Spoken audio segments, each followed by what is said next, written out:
1996 में दिलीप सिंह भुरिया कमेटी की अनुशंसा पर पैसा एक्ट बनाया गया था। मध्य प्रदेश में 26 साल बाद शिवराज सरकार ने इसे लागू किया और अब स्वर्गीय दिलीप सिंह भुरिया के गृह जिले झाबुआ में ही कांग्रेस ने उसका विरोध शुरू कर दिया है। कांग्रेस नेता कांतिलाल भुरिया और विक्रांत भुरिया ने इसका कड़ा विरोध शुरू किया है। एक बड़ी जनाक्रोश रैली के दौरान भी पैसा अधिनियम का विरोध किया गया। बीजेपी हमलावर है कांग्रेस पर और वो गुमराह करने का आरोप लगा रही है। देखिए रिपोर्ट।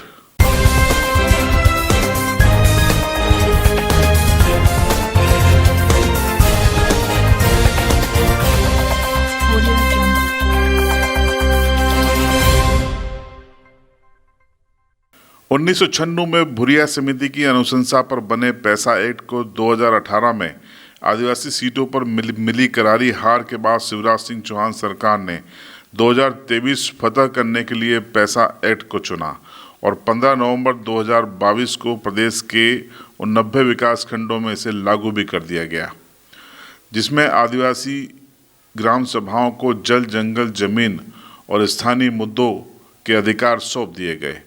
बीजेपी को शायद ये उम्मीद थी कि पैसा एक्ट के जरिए वो प्रदेश की 47 आदिवासी बहुल सीटों सहित कुल 80 सीटों पर आदिवासी वोट हासिल कर लेगी तथा सत्ता में उसकी आसान वापसी हो जाएगी। लेकिन कांग्रेस ने अब पैसा एक्ट का विरोध करना शुरू कर दिया है। कांग्रेस के दिग्गज आदिवासी नेता कांतिलाल भुरिया और उनके बेटे युवक कांग्रेस के डॉक्टर विक्रांत भुरिया पैसा एक्ट विरोधी अभियान की अगुवाई कर रहे हैं। बीते दिनों झाबुआ जिला मुख्यालय पर एक बड़ा जनाक्रोश रैली भी निकाली गई, जिसमें पैसा एक्ट को लेकर भी विरोध दर्ज कराया गया। कांतिलाल भुरिया और विक्रांत भुरिया शिवराज सिंह सरकार द्वारा लागू पैसा एक्ट को फर्जी करार दे रहे हैं और दावा कर रहे हैं कि इसके असली प्रावधानों को लागू ही नहीं किया गया है। पंचायत राज इसलिए कि ग्राम सभा गांव के लोग बैठ के फैसला करें, कहाँ तालाब बनना चाहिए, कहाँ रोड बनना चाहिए, कहाँ स्कूल बनना चाहिए, क्या छात्रावास।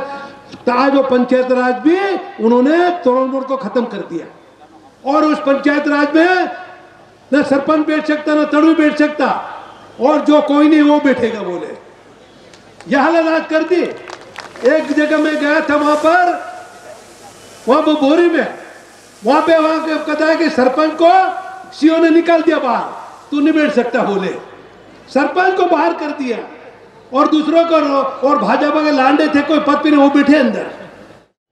ये कोर्ट कहते हैं पैसा कानून।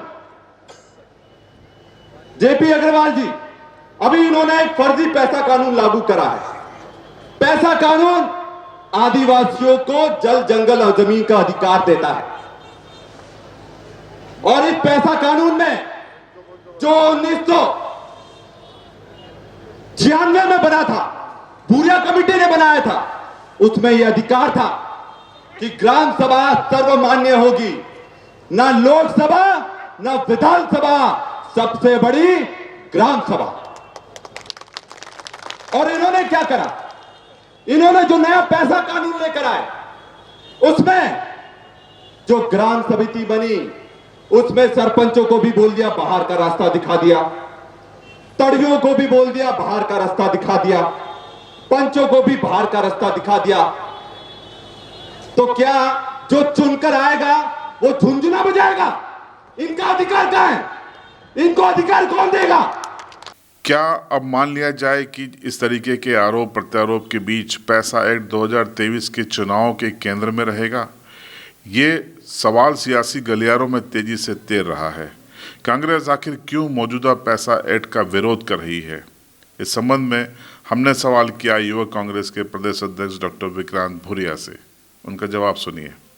देखिए, पैसा कानून को लाने का उद्देश्य क्या था? सबसे पहले उसका उद्देश्य था कि हम जो आदिवासी क्षेत्र हैं, शेड्यूल्ड क्षेत्र हैं, 5 और 6 अनुसूची वाले क्षेत्र हैं, उनमें पंचायती राज को और मजबूती दे सकें।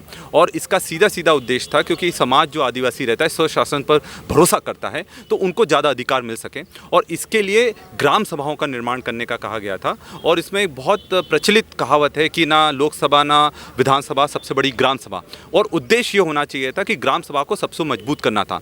बीजेपी ने क्या करा कि जो 1996 का जब कांग्रेस की सरकार थी दिल्ली में, उन्होंने भूरिया कमेटी ने पैसा कानून बनाया था और इसमें पंचायती राज एक्सटेंशन टू शेड्यूल एरिया जिसका फुल फॉर्म होता है, और उसमें उद्देश्य यह था कि ग्राम सभा को इतना मजबूत कर दिया जाए कि कोई भी उनका अधिकार नहीं ले पाए, चाहे माइनिंग का अधिकार हो, चाहे रेत खनन का अधिकार हो, चाहे वन उपज का अधिकार हो, चाहे ज़मीन के पट्टे बांधने का हो, चाहे मृत्यु प्रमाण पत्र बनाने का, ये सारा अधिकार आपके ग्राम पंचायत में होना चाहिए था।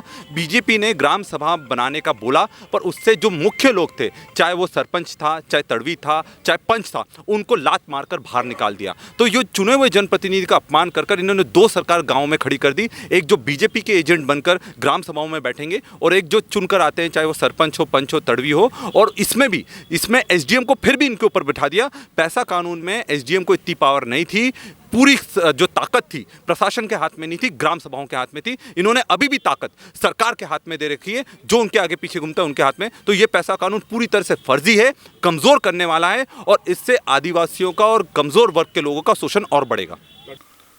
पैसा एक्ट लागू करने वाली शिवराज सरकार को ये उम्मीद है कि यह जमीन पर जल्दी ही प्रभावी होगा और इस तरीके की अफवाहों से यह गुमराह करने की कांग्रेस की आदत से आम लोग भ्रमित नहीं होंगे। उधर बीजेपी का आरोप है कि पैसा एक्ट को लेकर कांग्रेस और कांतिलाल भूरिया आदिवासियों में भ्रम पैदा कर रहे हैं। बीजेपी का आरोप है कि कांग्रेस आदिवासी समुदाय के तड़वी, पटेल और सरपंचों को भ्रमित कर रही है। झाबुआ के बीजेपी जिलाध्यक्ष भानु भूरिया ने बाकायदा एक प्रेस कॉन्फ्रेंस कर कांतिलाल भूरिया और कांग्रेस पर पैसा एक्ट को लेकर आदिवासियों को गुमराह करने का आरोप लगाया है। पिछली 15 नवंबर को माननीय महामहिम राष्ट्रपति महोदया की उपस्थिति में हमारे प्रदेश के माननीय मुख्यमंत्री जी ने पैसा कानून प्रदेश में लागू करके आदिवासी वर्ग को एक बहुत बड़ा तोहफा दिया। ये पैसा कानून लागू होने से पूर्व कांतिलाल जी भूरिया और उनकी पार्टी लगातार मांग किए जा रहे थे और अन्य मांग करने वाले जो संगठन थे उनका साथ दिए जा रहे थे, लेकिन प्रदेश सरकार के इतने बड़े तोहफे के बाद इनका धन्यवाद न देना बहुत गलत है। इसके बाद अभी हम पिछले दिनों ग्रामीण क्षेत्र में देख रहे हैं कांतिलाल भूरिया स्वयं और उनका पुत्र डॉक्टर विक्रांत भूरिया ग्रामीण क्षेत्र में जाकर हमारे भोले भाले आदिवासी जो हमारे तड़वी है, हमारे सरपंच है, उन लोगों को लगातार ये भ्रम फैला रहे हैं कि पैसा कानून से तड़वी के अधिकार, सरपंच के अधिकार सरकार ने छीन लिए हैं। मैं कांतिलाल भूरिया जी को चेतावनी देता हूं कि एक तरफ आप पैसा कानून की मांग करते हैं, दूसरी तरफ सरकार अगर उसको तोहफे के रूप में हमारे बीच में लागू कर देती है और आप विरोध और उसका भ्रम फैलाने का काम करते हैं। आपने आपके पूरे राजनीतिक जीवन में आदिवासी समाज को गुमराह करके आदिवासियों के वोट बैंक को लेकर आपने प्रदेश और केंद्र सरकार में आपने राज किया है, लेकिन आज के समय में अगर आप ये भ्रम फैलाओगे उसका भारतीय जनता पार्टी और झाबुआ जिले का युवा कड़ा विरोध करेंगे और उसका खामियाजा भी आपको आने वाले समय में मिलेगा। तो पैसा एक्ट को लेकर कांग्रेस और बीजेपी के बीच में खींचतान चल रही है और खींचतान सियासी साल में नई बात नहीं है। अब कांतिलाल भूरिया ने जिस ताकत के साथ यहाँ पर विरोध किया है, तड़वी, पटेलों और सरपंचों का पक्ष लिया है, उसको लेकर लगता है कि बीजेपी को कम से कम झाबुआ में इस अभियान को काउंटर करने की ज़रूरत है। और चर्चा है कि मुख्यमंत्री शिवराज सिंह चौहान पश्चिमी मध्य प्रदेश के तूफानी दौरे पर आ रहे हैं और उनके केंद्र में भी पैसा एक्ट रहेगा।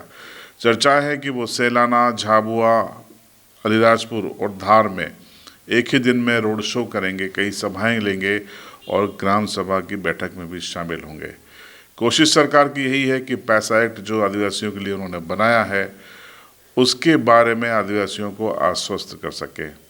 अब सरकार जीतेगी या इस मामले में कांतिलाल भूरिया की कांग्रेस, इसका इंतज़ार हमें करना पड़ेगा और आंकड़े 2023 के बताएंगे कि पैसा एक्ट का ज़मीनी सच्चाई को लेकर कौन किसके साथ गया है। फिलहाल आपकी राय दोनों पक्षों के बारे में कमेंट बॉक्स में ज़रूर बताइए। चैनल पर नए हों तो सब्सक्राइब कीजिए और बेल आइकन ज़रूर दबाइएगा।